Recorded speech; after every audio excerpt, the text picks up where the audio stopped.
यात्रीगण कृपया ध्यान दें। मुनाबाव के रास्ते पाकिस्तान जाने वाली थार एक्सप्रेस लोनी स्टेशन पर पहुंच चुकी है। ये आवाज तो आपको याद ही होगी, यानी कि आज ये अनाउंसमेंट और ट्रेन्स भले ही बंद हो चुकी है, लेकिन कभी इससे उतरने वाली सैकड़ों यात्रियों की भीड़ लोनी के फेमस रसगुल्लों पर टूट कर पड़ती थी। कराची तक इनकी डिमांड भी रहती थी। वहीं इसी स्टेशन पर एक खास शख्स ठेला लगाकर रसगुल्ले बेचता था, लेकिन उनकी पहचान है डिग्रियों वाले अंकल से। इनके पास एक नहीं, दो नहीं, बल्कि पूरी 28 डिग्री डिप्लोमास हैं। पढ़ाई में ये शख्स गोल्ड मेडलिस्ट भी रह चुके हैं और इनका नाम लिम्का बुक ऑफ रिकॉर्ड में भी दर्ज है। वहीं जोधपुर से करीब 30 किलोमीटर दूर लूनी रेलवे स्टेशन पर जब ट्रेन रुकती है तो कई ठेला संचालक रसगुल्ले बेचने की आवाज लगाते हुए मिल जाएंगे। लेकिन एक ठेला ऐसा भी है जो बेहद खास है। चारों तरफ आपको डिग्री दिखाई देगी। समझ लीजिए ये है गोल्ड मेडलिस्ट अशोक भाटी का ठेला। भाटी की पढ़ाई और ठेले पर लगी डिग्रियों का पुलिंदा देख लोग दंग रह जाते हैं। इसी जायके के लिए भाटी ने सरकारी नौकरी तक छोड़ दी।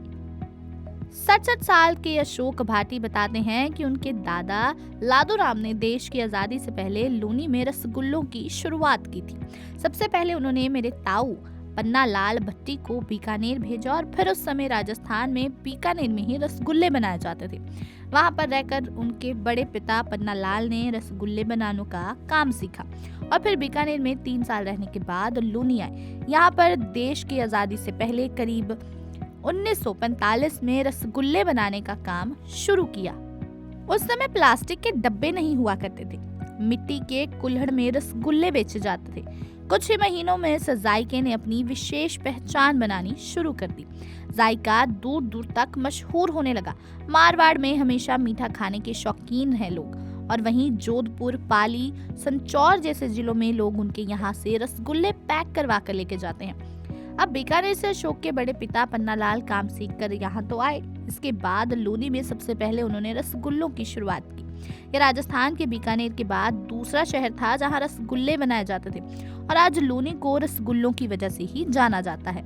वहीं अशोक बताते हैं कि उस समय पाकिस्तान से भी थार एक्सप्रेस ट्रेन भारत आती थी। लूनी जंक्शन पर उनके पाकिस्तान के कोच अलग होकर अजमेर, अहमदाबाद जाने वाली गाड़ियों में लगते थे।